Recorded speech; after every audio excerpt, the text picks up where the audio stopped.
We are in a revolution. But it is a revolution in which the side that fires the first shot loses. We will not fire any shots because our weapon is uncommon good sense. Hello and welcome to Tractor Time. Tractor Time is brought to you by Acres USA, the voice of eco-agriculture. I'm your host, Ben Trollinger, Editorial Director of Acres USA, and I'm thrilled to bring you this interview with Kathleen Merrigan. She's one of the keynote speakers at our upcoming Eco-Ag conference in Minneapolis, and she's kind of a big deal. She was instrumental in crafting the Organic Foods Production Act in 1990. That's the law that established organic food standards in the U.S. She also served as the U.S. Deputy Secretary of Agriculture during the Obama administration. She spearheaded the Know Your Farmer, Know Your Food program at the USDA, and last year she was named as the first executive director of the Swette Center for Sustainable Food Systems at Arizona State University. She previously served as executive director of sustainability at George Washington University, and she was named one of the 100 most influential people in the world by Time magazine in 2010. As you'll hear, she has a lot to say about the true cost of food and the future of organic farming. She has a big vision for a food system that takes into account biodiversity, human health, water quality, climate, and waste. We'll talk to Kathleen here in a minute, but first a word from our sponsor. You are listening to the Tractor Time podcast. We are proud to be sponsored by BCS America. BCS two-wheel tractors are real farming equipment for real farmers and homesteaders. BCS is often mistaken for just a rototiller, but with gear-driven transmissions and dozens of professional quality implements, they truly make superior pieces of farming equipment. Engineered and built in Italy, where small farms are a way of life, BCS two-wheel tractors are built to standards of quality and durability expected of real agricultural equipment, the kind of dependability every farm needs. With PTO-driven attachments like rototillers, flail mowers, rotary plows, power harrows, chippers and shredders, snow throwers, even a utility trailer and a high-pressure irrigation pump, BCS America can supply tools you need to get jobs done across the farm and the homestead. Even on large farms where a four-wheel tractor is a necessity, BCS two-wheel tractors will tackle jobs that simply can't be done with larger machines, from mowing steep slopes and along pond banks to working soil in high tunnels and hoop houses. Check out bcsamerica.com to see the full lineup of tractors and attachments and watch videos of BCS in action.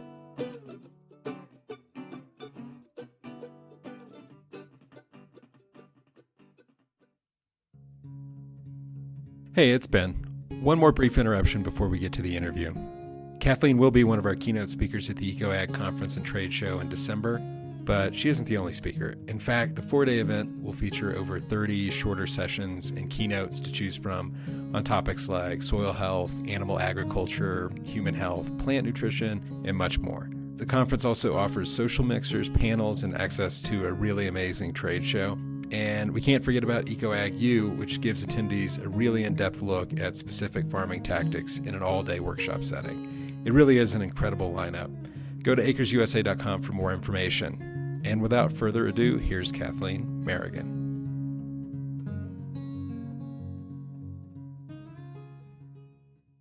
Walk us through your life in agricultural policymaking, and I also really want to know specifically how you originally became passionate about our food system.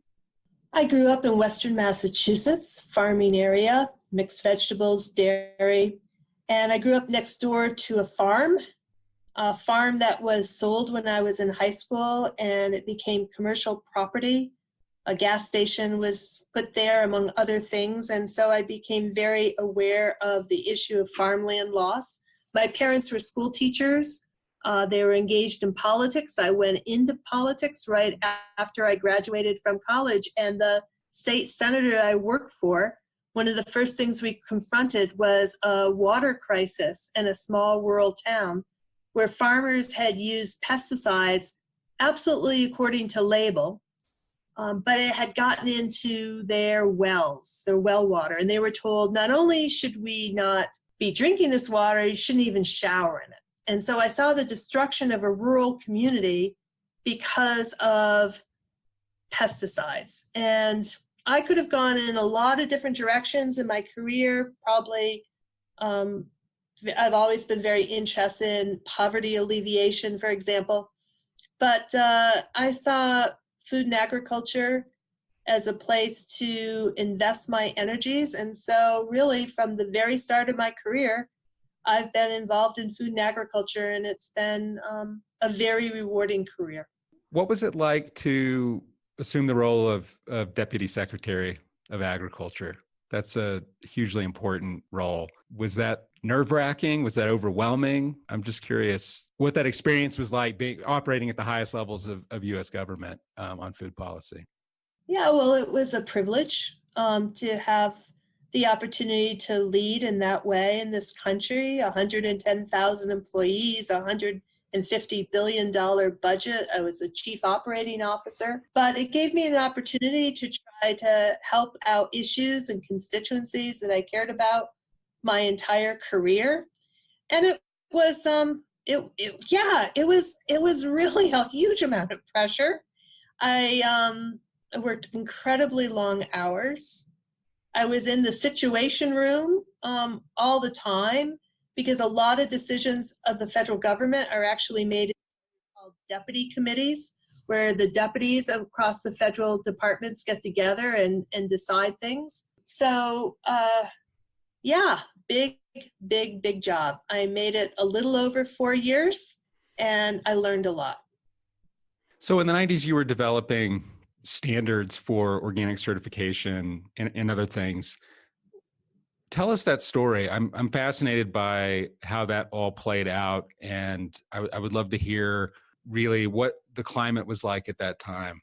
So I was hired by Pat Leahy, the senator from Vermont, and I was given a portfolio of work that had to do with sustainability, and that's always been a hallmark of my work. That's great. I didn't foresee writing a law on organic standards, but actually it was the organic community that came knocking on my door wanting a national law, though doing so very cautiously with a lot of anxiety, because the federal government had been no friend to organic agriculture. At one point in my career, I had the joy of working for Garth Youngberg, who established the Institute for Alternative Agriculture. No longer exists. But he was actually economist at USDA who was fired for authoring a study on organic farming. So there had been this history of USDA being very dismissive at best of organic.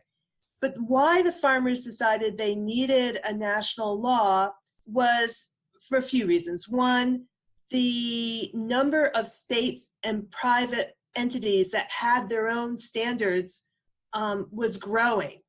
At the time the law passed, I think there were 43 different standards in place across the country. And so there were problems with interstate commerce, because what was organic in Vermont wasn't necessarily what was organic in Washington state, and so on. So there was a need for a common standard for growth in the industry.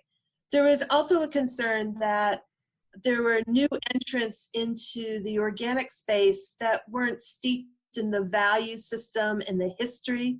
And it was in part because there was a scare about a particular pesticide, Alar, that had been used. And Meryl Streep, the famous actress, was very vocal on this. And it erupted in what people described as the panic for organic. So people, all of a sudden, there was this huge demand from consumers for organic, much greater than ever before. And it was a lure for new people to come into the organic sector. Now that can be good, but there was anxiety that without standards, it could also be bad. During that time, it seems like there was a lot of momentum developing. I remember as a college student during that time, later in the 90s, really becoming aware of organic food, of farm to table, that was popularized in large part by Michael Pollan's book, The Omnivore's Dilemma. You played a large role in sort of kickstarting that. So how do you see it developing over time from the 90s, early 90s, when those new standards are being implemented nationwide to today? Well, I should say right up front, I get a lot of credit for having been the essentially the handmaiden for that legislation. But what was a real hallmark of that effort was that it was very participatory in terms of figuring out what we wanted in the law. And it involved consumer groups, environmental groups, as well as all the different parts of the organic community. And I went around the country and I had meetings with people, and we really worked it out as a coalition of people. And that's why the bill passed remarkably fast. What I worry about these days is there's a fracturing, not just within organic itself, like my organic's better than your organic, I'm authentic organic, and all of this sort of fracturing around potential market claims. But also we don't have the same sort of investment relationships with environmental and consumer groups that we once had. And I think for organic to continue to succeed, we have to rebuild that coalition. We have some challenging times right now with this administration, particularly the rollback on the organic animal welfare law. And we really need the clout of those environmental and consumer groups to put the wind in the sails for the organic community to succeed. I read somewhere that you said you feared that the food movement was in danger of becoming a circular firing squad. Explain what you meant by that. Well, I mean, I'm very excited to look at data on the Organic Trade Association. They did a thing a couple years ago with Nielsen to try to figure out to what extent have Americans actually purchased an organic product over the course of the year. I think it's something like 83% of Americans. I just moved to Arizona. It's not a blue state. I like to think it's purple, but in Arizona, 90% of citizens say that they've purchased at least one organic item. So that sounds like we're really making great strides. And yet, there is really, it's still a small market. And it's still inaccessible to a lot of people, and it's still misunderstood. I just worry sometimes that we are in an echo chamber, and we worry about perfection in that 95 to 100% range when we've got all of this other stuff and all of these people we want to enlist in this really very important sustainability movement. So is a circular firing squad, I certainly have used that and I've applied it in specific instances, but I just don't want to have the perfect be the enemy of the good. And I want people to recognize how far the organic community has come over the years, and largely on the shoulders of some incredible leaders who invested incredible time, energy, almost blood into getting us to where we are today. Recently, Secretary of Agriculture Sonny Perdue said the big are going to get bigger and the small farmers are going to go away. It's kind of a rehash of the infamous Earl Butz mantra, get bigger, get out. How do you feel about that? Well, statistically, he's not wrong. Maybe a caveat, a little change to what he said. We talk about the disappearing middle. And we're certainly seeing that in the countryside where the middle guys are having the hardest time surviving. The little guys are oftentimes direct marketing. They have a niche somehow. And we're seeing actually the really small scale farmers growing in numbers. Just looking at, the Census of Agriculture, which USDA does every 5 years. And certainly the big guys are getting bigger and bigger and bigger. I'm sad about that. And the Know Your Farmer, Know Your Food initiative was really trying to find ways to help small and mid-sized operations get a foothold and be successful in American agriculture. It was under the umbrella of supporting local and regional food systems, but really the goals were bigger than that. It really was about having this way of supporting a lot of people who want to get their hands in the soil and succeed in their communities and be a part of that social fabric that's so important, if you, especially in rural areas where we see outmigration happening quite seriously. So the secretary is not wrong in saying that. The question for all of us is, what do we do about it? And I'm particularly concerned, again, about that next generation of farmers and ranchers and how we get them on the land. And organic can be a really important opportunity there, because particularly if you're doing specialty crops, you can do that on small acreage and make a go of it. And so that is a great place to bring new entrants into American agriculture, because we know a lot of these young farmers, they didn't grow up on the farm. They're not inheriting the farm. They have to buy expensive machinery. We all understand the capital costs of going into American agriculture. So how do we help these young people who are oftentimes graduating from college and wanting to take up farming? How do we provide a toolkit and market support so they can succeed? Organic, to me, is part of the answer.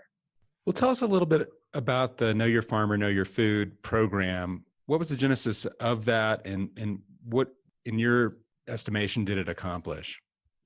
The real goal of Know Your Farmer, Know Your Food, in my mind, was to open USDA's doors wider to a broader constituency. Government, especially at the federal level, is sort of like a black box. I mean, you have, at that time at USDA, we had 17 agencies and hundreds of programs. And a lot of times, the people who were the beneficiaries of the programs, it was the same people over and over again. And part of that, you might say, oh, it's a conspiracy, it's like so-and-so knows so-and-so, they scratched their back. A lot of it is because a lot of people don't know how to access those programs. You do not get the grant. You do not get the prize at the end if you don't put your name in the raffle, right? So what I was trying to do with that was to demystify government for a whole lot of people who had never gotten into the game. So yes, it was about local and regional, but it was about access. And as a lot of people know, the USDA was set up by Abraham Lincoln. He referred to it as the People's Department. Secretary Vilsack, I was his deputy. He was very reminiscent about that, and so we really needed to be the People's Department. I remember he gave all of us in leadership an etching of Abraham Lincoln to remind us of that. So that was really important. And there were people who I met when I traveled around the country who had never met a secretary of agriculture, a deputy secretary of agriculture, an undersecretary of agriculture, an administrator of agriculture. And it was just important for me to do that kind of outreach. It was joyful to try to help communities get access. I hope that the initiative will have a legacy in that regard. Well, tell us a little bit about the work you're doing now at Arizona State University. Yeah. So one of the things I really like about Arizona State University is our president, Michael Crow, who recruited me. And one of the things he talks about quite persuasively, I'll warn you already, I've drunk the Kool-Aid here, is that there are all these colleges and universities across the country who are so proud that they only accept 4% of applicants or 6% of applicants. And he says that's nothing to be proud about. What we should be proud about is opening our doors wider here at the university and then measuring our success by how well those people do. So it's a very inclusive environment, really focused on trying to bring on people who have not necessarily been part of the largesse in academia. We have a high percentage of first-gen college students. And for me, that's exciting. I've always said about food policy in particular, I think it's naive to think that food policy is going to change if we don't change the faces around the table to better reflect the demographics of this country. And what role are you taking on there at ASU? So I'm a director of a research center. It's called the Swette Center for Sustainable Food Systems.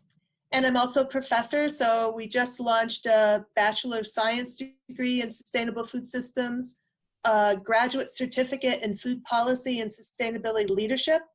And then next fall, the fall of 2020, we'll launch a master's degree in Sustainable Food Systems. In terms of our research, we're focused a lot on organic. We're doing a project right now with Natural Resources Defense Council on a report on organic. I think will come out in the spring next year. I'm excited about that.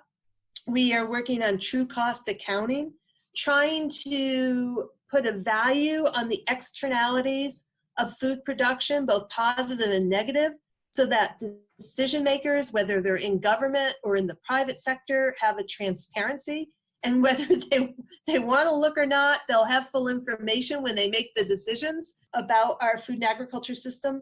We are working on what I like to call the power of deliciousness. And this is working with chefs like Barber, who I adore, up in New York State, trying to figure out how to make the sustainable choice most delicious choice. And one of the things Dan always talks about is, think about grass-fed beef. Some people say at the end of it, I don't know, it kind of tasted a little tough.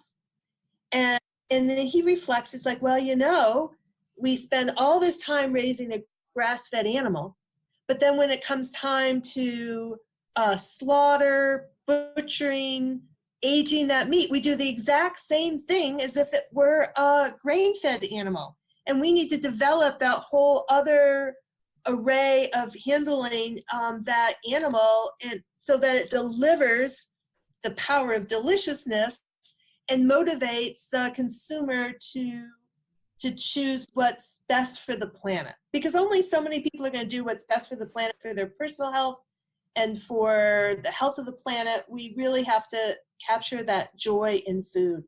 And then the final thing that we're really working on, you're wondering, is she ever going to take a breath? But the final area that we're really focused on is also working with private industry. There's not a lot going on at the federal level right now in terms of congressional action.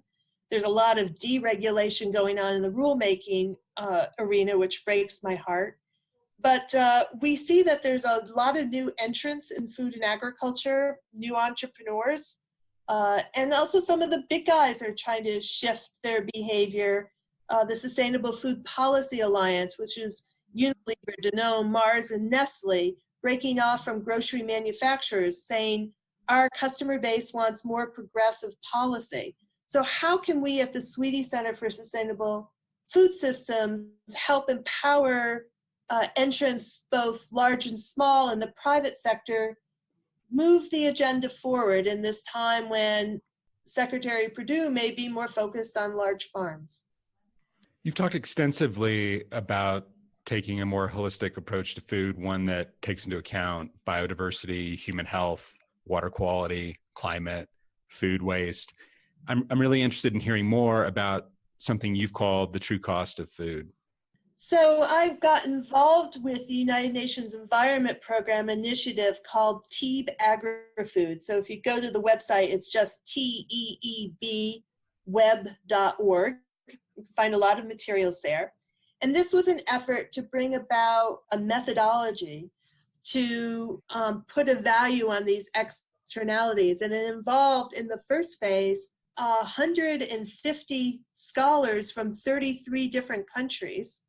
I was rare as an American, going to try to have this full food systems view of what it takes to put some food on that plate, and also the waste after that plate. So this work carries on. The Global Alliance for the Future of Food, which is a collection of philanthropies, they're funding some work in true cost accounting, and they're trying to build a community of practice. So that would be a place for people to go, their website, to find more information. We'll talk a little bit more about food waste. I think it's a huge but often overlooked part of our food system. What's really interesting to me about food waste was that I've been in public policy jobs and academic jobs around food and agriculture for years and years and years, and nobody was talking about wasted food.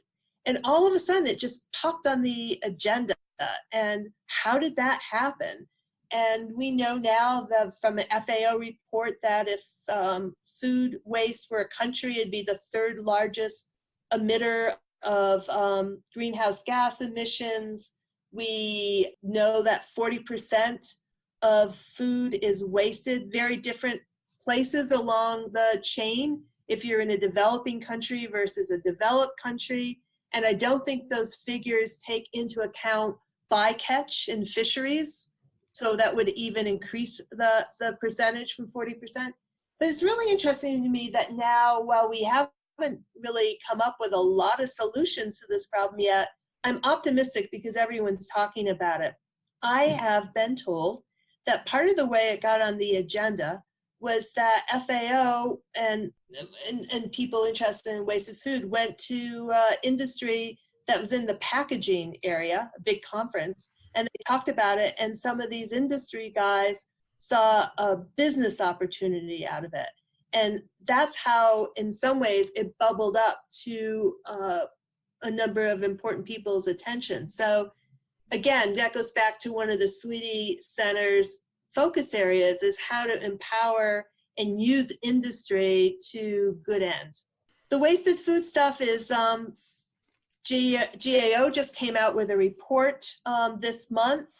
I love going to the ReFed website and all of the information that's there. World Wildlife Fund is expanding a very important curriculum in schools.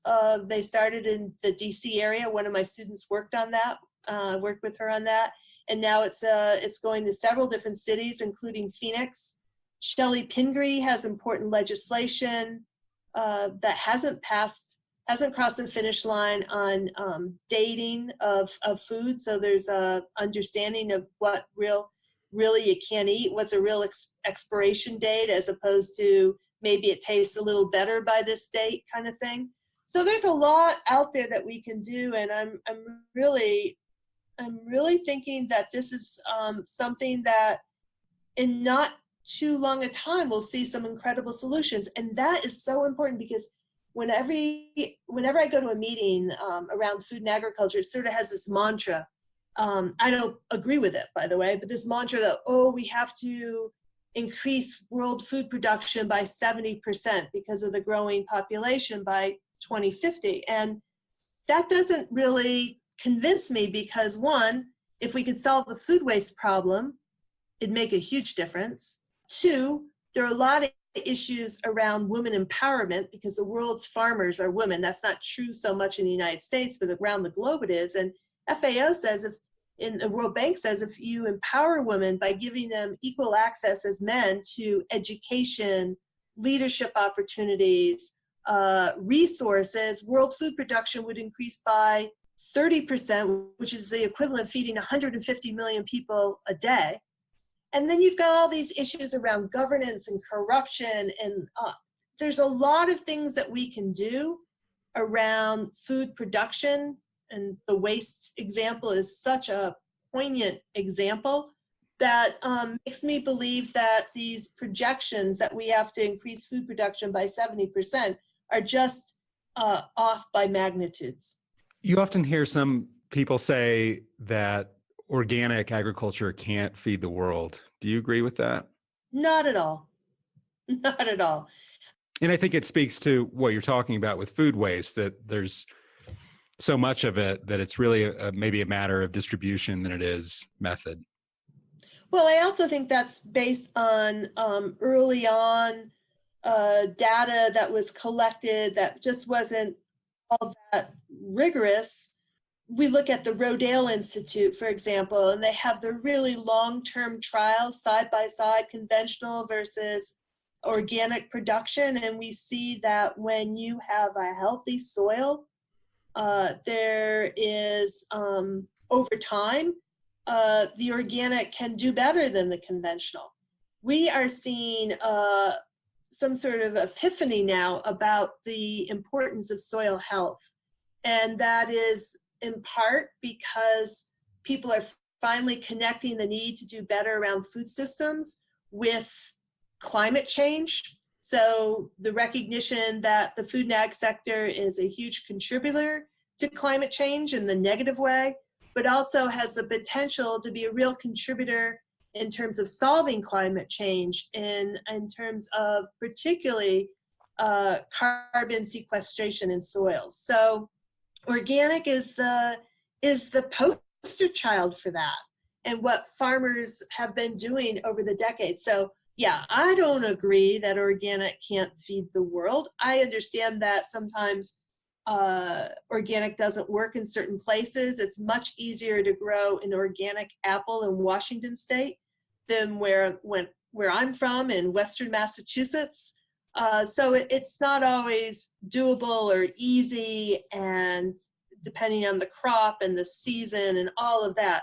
But I'm all in for organic. I challenge those people who say that.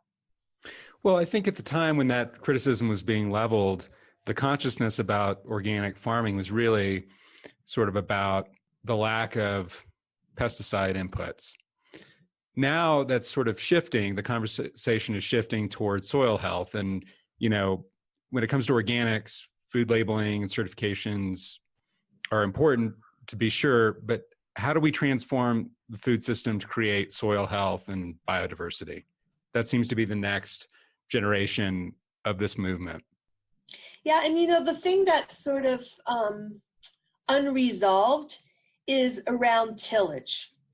So this has always been a problem for USDA NRCS, Natural Resources Conservation Service, employees who have generally not been particularly pro-organic because they have been taught no-till. They've sworn on the no-till Bible, and we do lose precious topsoil. But organic soils managed organically have a lot of strengths. So I know there's a lot of talk about a till-less organic agriculture. I think those conversations, we all need to roll up our sleeves and have them. I'm not sure I have a firm opinion one way or the other. I've witnessed organic farming where there's tillage going on, and it seems very, very healthy to me, but I understand the concerns. And I think that's where the conversation needs to be right now. Wendell Berry famously said that eating is an agricultural act, and Michael Pollan sort of took that a step further and said it's a political act as well. What do those ideas mean to you, and do you even agree with them? Oh, I totally agree with them. And I will say Wendell Berry is the only public official, and I've met presidents and first ladies and presidents of other countries. Wendell Berry is the only person I've completely threw dignity out the window and fawned over him. He's a real hero of mine. And I often quote that eating is an agricultural act, that there is opportunity for all of us to be deliberate about our choices of what we put on our plate. It's a political act. I agree with Michael Pollan on that. I also think I like to think of it as a community act. So what I really like around the country now in some restaurants, I'm seeing the reintroduction of community tables where you're not sitting with your one plate, with your one dining partner, but you have opportunity to have conversations across the table with people that you didn't necessarily come to the joint with. And how do we go back to more family style meals where the meal is a coming together of community, exchange, fellowship? I think that's something that really excites me. I don't always know how to ferment that, but it is something that I hope chefs across the country are thinking about. I imagine you're a fun person to go to the grocery store with. When you buy your food, how do you do it? What do you look for? I imagine you're among the most well-informed consumers out there. What's that like for you? Well, I'll be honest. First of all, my husband does most of the grocery shopping. He's the chef in the family. Mm-hmm. And allowed me to dodge this question over many years. But when I do go to the grocery store, I'm like every shopper. I'm sensitive to price. I'm sensitive to appearance. I, though, know a lot of I've been lucky enough. I've visited over 1,000 farms at this point in my career. I've visited most of the major companies that produce food. So I actually do know a lot of the people behind the food. And sometimes I shop companies. I am, a big fan of Organic Valley. And I like that it's a farmer cooperative. And so, when I'm looking at my eggs or my butter or my milk, they may end up top of my grocery cart because I like their structure of their organization. So there are a lot of different elements that go into what I end up putting in my grocery cart on any particular day. By the way, we're about to, in November, so this, I don't know when your story airs, but we're going to be hosting an event in Washington, D.C. on cooperatives, the history of cooperatives, currently, how are they working, what potentially can be the future of cooperatives in American agriculture. Because I think a lot of young people coming into the sector don't know that history and may not know about the opportunities such a structure provides. Well, speaking of grocery shopping, if you go to Whole Foods today, there's an array of quote unquote organic junk food. And a new study recently suggested that hyper-processed foods might be the culprit behind our obesity epidemic. From a policy standpoint, how do we address the role of hyper-processed foods, even organic ones, the role that those foods are playing in diminishing human health? So there'll probably always be Cheetos, cheese that goes crunch, and I don't know, I could go through all my favorite junk foods. There'll probably always be those foods, and I hope if there are going to be those foods that they can be organic. Some people think that's oil and water. I think of what the environmental and social benefits are to having that produced organically. That said, I love what happened in Brazil around their dietary guidelines. So here in the United States, we put out dietary guidelines every 5 years, and the last one I was involved with ended up with myplate.gov, where the message was half a plate fruits and vegetables. I enjoyed that.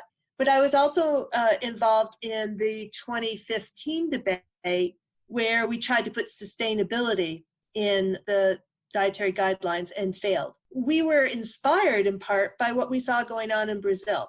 And what the Brazilians did was they defined a new category of food called ultra-processed. And they advised against eating ultra-processed food very, very sparingly, like a super treat. And I think that's great. Eskimos, they say, have 1 million. I don't know if this is true. I've heard this lore. They have a gazillion words for snow. I just have snow. And we only have one word for processed food. And it's sort of like those baby carrots that you want your kid to eat. They're processed. A lot of different food that's really good for you and we want to be eating and could be organic processed food. But we need to start differentiating in our language, in our shopping, and in our public policy around processed food. I think that would be a great stride forward. What role does technology have to play in the future of food production? Many organic farmers and many people in our audience are deeply skeptical of things like GMOs and of large corporations. What's the future? Well, I think I'm excited about some of the ag tech that's coming in. I don't think there's a reason to dismiss it all. So I am involved a little bit in a venture capital company based in Europe called Astonor, and I'm also an advisor on a venture capital company in Chicago called S2G Ventures. And some of the stuff that they're investing in is very interesting, whether it's Beyond Meat, a plant-based alternative. In Europe, we're invested in a farm that rears a kind of worm that would be used for fish meal and for pet food. I'm all about insect protein, by the way. That's one of my favorite issues. My husband's very anxious that I'm sneaking cricket flour into his meals, and he's reasonably anxious. That's all I'm going to say on that subject.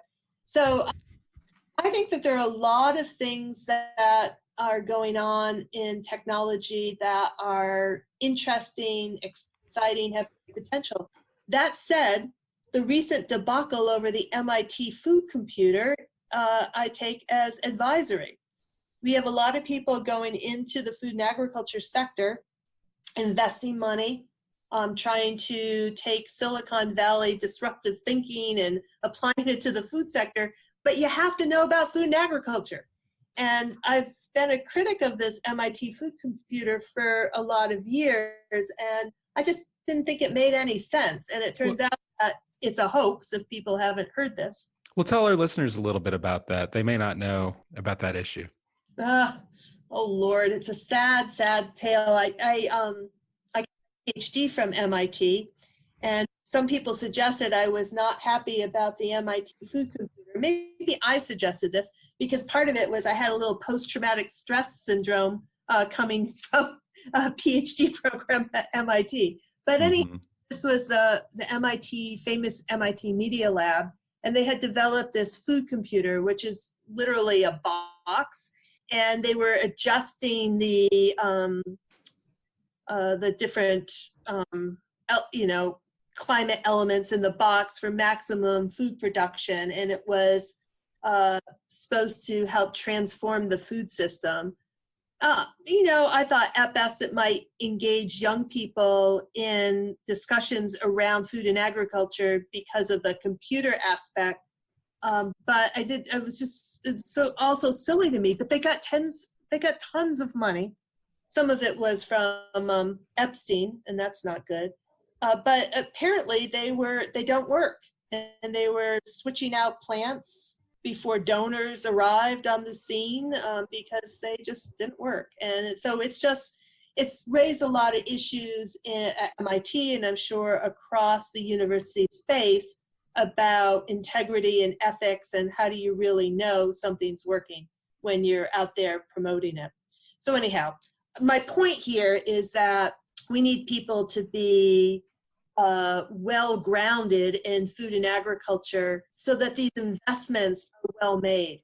Because for tech's sake, tech seems sexy, I get it, but we really want to figure out what are the investments, what are the efforts going forward that really do make a difference.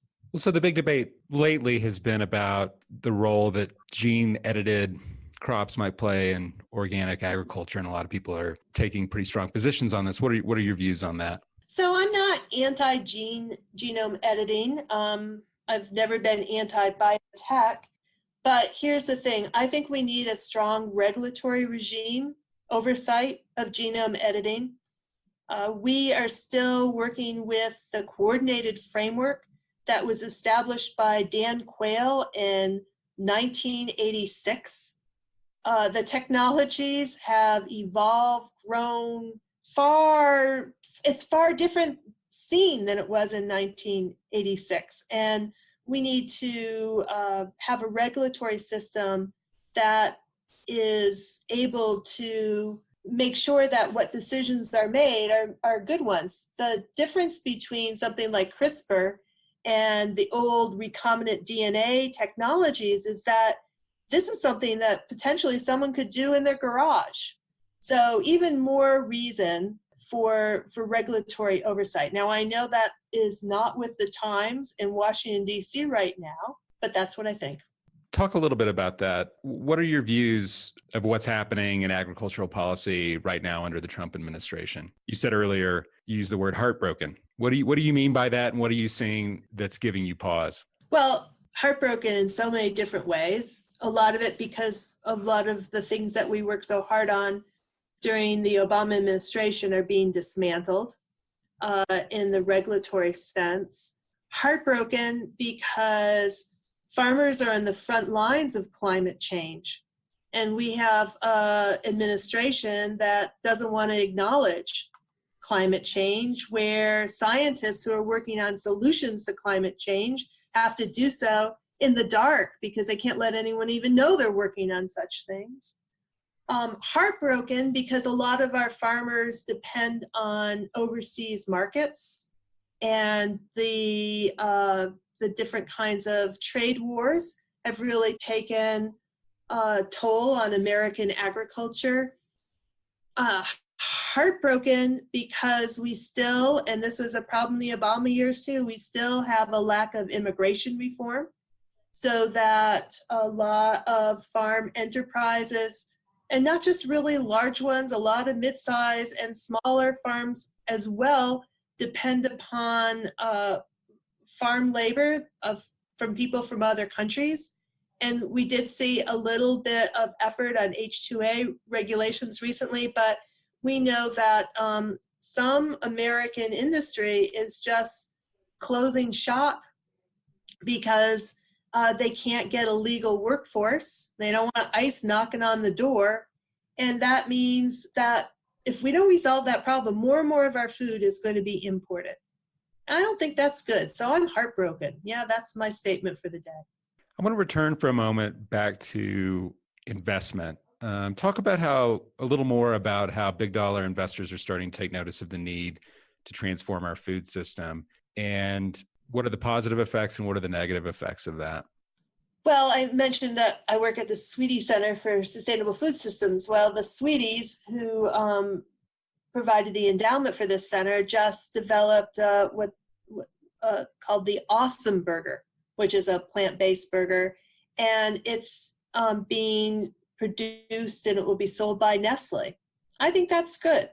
I think that all the projections are that if we continue to consume meat in the way that we are currently, and particularly when you look at other parts of the world's economies improving, and when those economies improve, meat consumption goes up, the consequences are dire.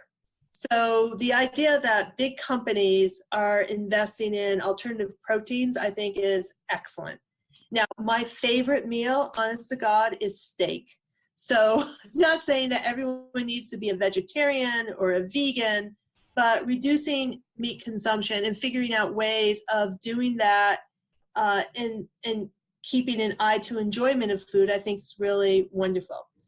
What are the downsides of big players? Well, I just finished a 7-month stint at Stone Barn Center for Food and Agriculture, where I was pitching in a leadership transition period. And one of the things that I've been involved with up there that I really like is this effort to have a slow tools meeting every year, and actually come up with some maker space so that people who are engineering oriented can work with farmers to figure out small tools that fit a small enterprise, to figure out how to get them to those farmers appropriate to their operations.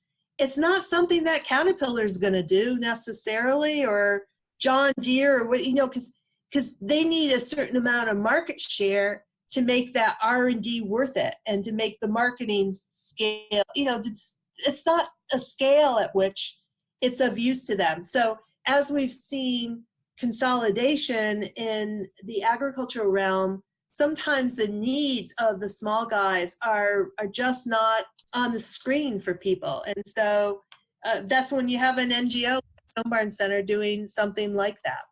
You briefly touched on sort of the debate that's going on right now about meat and meat consumption. And maybe this sort of harkens back to the concept of the circular firing squad. But you have people on one side who are saying the way in which we are currently producing and consuming meat is a public health disaster.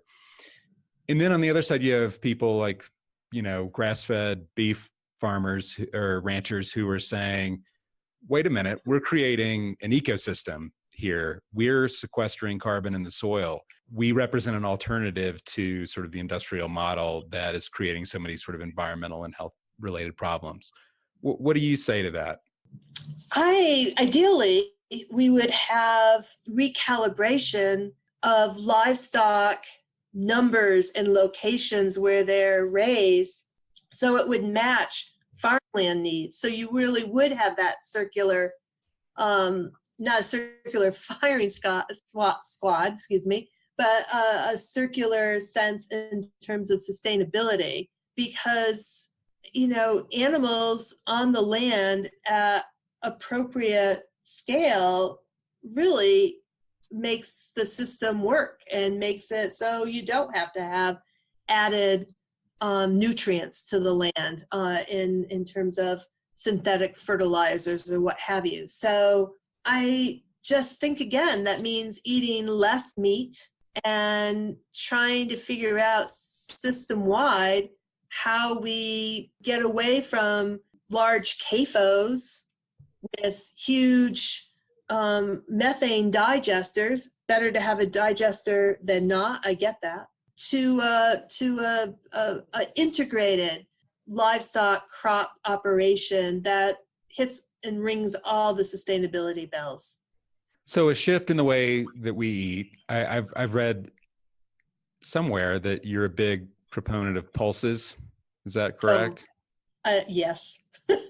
Is that's part of the future of food in America and elsewhere? Again, oh, absolutely. So pulses, really important. It can be a protein source, but it's also so important to the land to have pulses. And the problem is, and this again is where our chefs can come in and where some of these new entrepreneurs can come in, is that when farmers want to have a really healthy crop rotation, it's sometimes multiple crops over multiple years.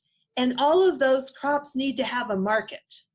And so building out knowledge about pulses, consumer products that feature pulses, talking about pulses, I'm all in. That makes so much sense for the health of the planet and the health of the human body. And you mentioned sort of the chef's role in sort of creating that demand for foods like that. And that sort of brings me back to Dan Barber and the work that he's doing. I wanted to talk more about him. And for our listeners who don't know who he is, check out his book, The Third Plate. It's a really important work. I think Dan is like one of the more interesting thinkers in our country right now on our food system. And I know you've been involved in the work that's being done at the Stone Barns Center. I would love to hear more about the work that he's doing. And also I'd love to hear more about the power of deliciousness, because I think it's a really compelling concept. Yeah. So I've been involved with Dan and Stone Barns Center for, I think it's about 18 years now. So it's been a very long time. And he is such an impressive intellect. I make all of my students read The Third Plate, by the way. And for people who are listening who may not have read the book, don't worry, it's not some textbook kind of thing that's going to lecture at you. It's just a beautiful, beautiful book. It's writing, and it interweaves these stories of people who are producing food, including Klaus Martin, an organic farmer, and his wife. So I highly recommend it. So I think that Dan and other chefs have a voice like never before. So also Jose Andres, who I've worked closely with over the years, in the importance that he's putting on how we feed people in times of disaster, and the voice that he's lending to the issue of cook stoves in developing countries, and women's health and the environment, and how important that is to change. They have a way of capturing the public's attention that, you know, old Professor Kathleen Merrigan will never have, even though I'm on your very important podcast. So, you know, trying to figure out who these chefs are and helping them. Jose and Dan need no help, but chefs have a role in the community where they can be really incredible spokespeople. Here in the Phoenix area, we have a group of women chefs, and they call themselves Blue Watermelon, and they go into the schools and they do cooking demos in places where there's school gardening curriculum, and they raise money to help change school lunch. And they have a voice and they have a profile in the community that few have. So There's a lot of opportunity there. And in talking about the power of deliciousness, I think the point that he makes that I find really interesting is that for so long, our food system has selected various crops for reasons that have nothing to do with flavor. It has to do with shelf life. It has to do with hardiness for shipping. He's really sort of trying to flip that paradigm where we're finding heirloom varieties that are delicious and potentially can help transform the entire agricultural system. And that's what I find really compelling. And I'm assuming you do as well. But kind of explain what he means by that a little bit more.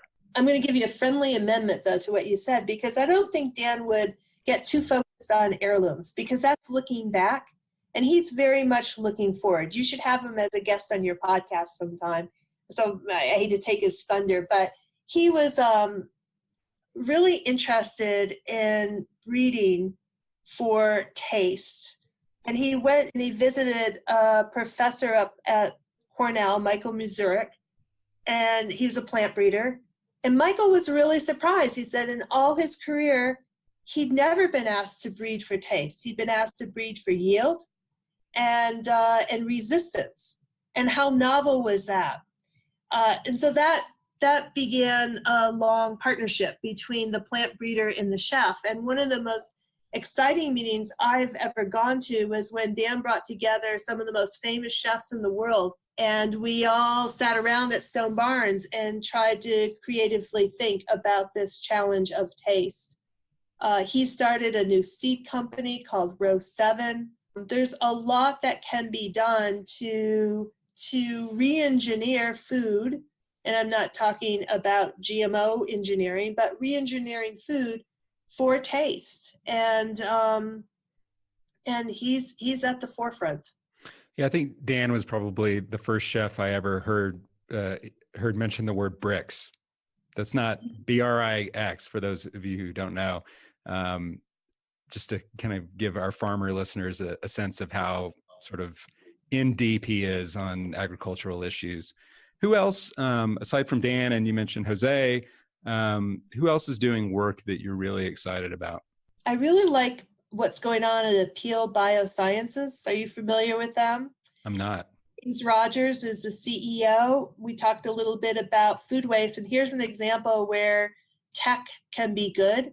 He is a PhD scientist. He's a relatively young guy. I think he's 34 years old.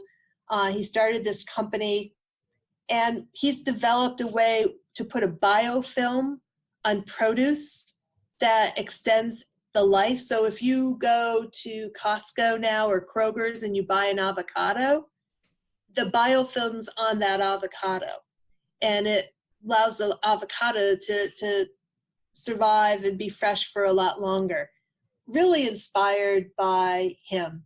There is a young woman who's CEO of Artemis, which is a Brooklyn-based company where they're doing a software solution for small, medium-sized growers, some of it indoor ag. Allison Knopf, I think that's really a cool thing to watch. I don't know, I could go on and on about people I admire. In fact, a lot of the people I admire are on the farm, working, toiling every day. I'm really anxious about what's going on in the dairy sector right now. And I think of some of my friends and how hard they're working, and my heart goes out to them. I admire them. I don't know how to help them. They're in crisis. What role do farmers have to play in combating climate chaos?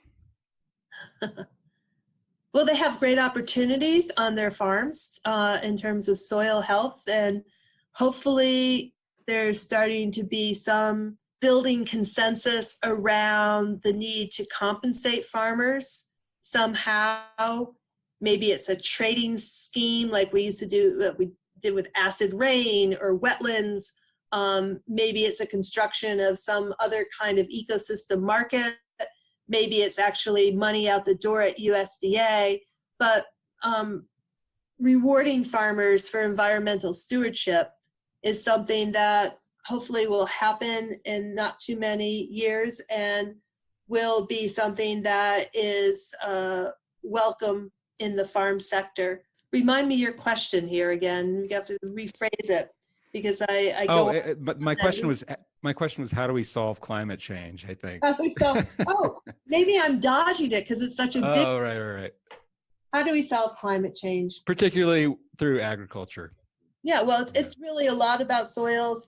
It's a lot about trying to reduce inputs. It's a lot about reducing our livestock numbers. It's a lot about reducing food waste. And if, to the extent that farmers have some control over marketing orders, and some of those marketing orders include different parameters around how the size of what something should be and its appearance.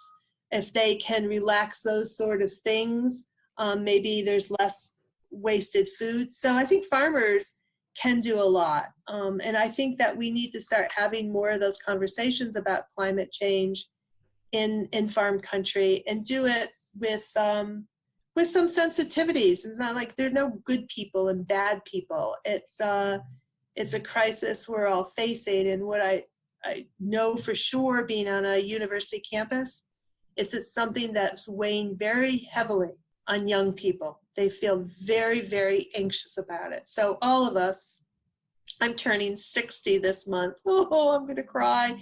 All of us who are older, we have a responsibility, younger generations, to start having these conversations with greater urgency, and figuring out how the food and agriculture sector can step up.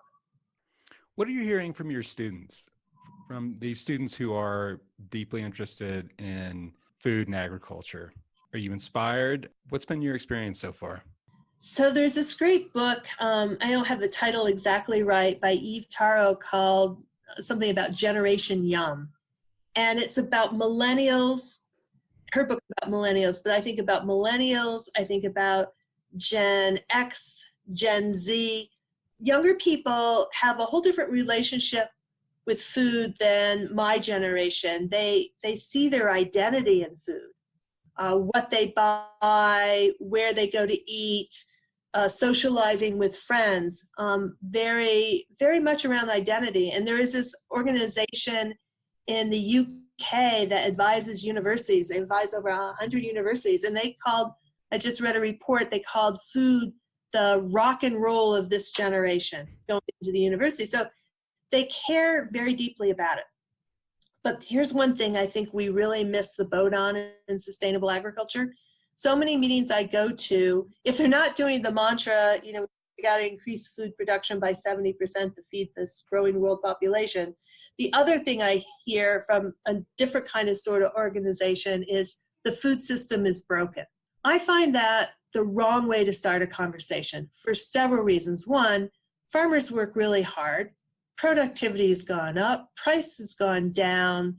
Farmers are ingenious. And to say the food system is broken is just really a bad way to start a conversation with farm country. And I think that in a lot of ways the food system works really, really well, maybe too well.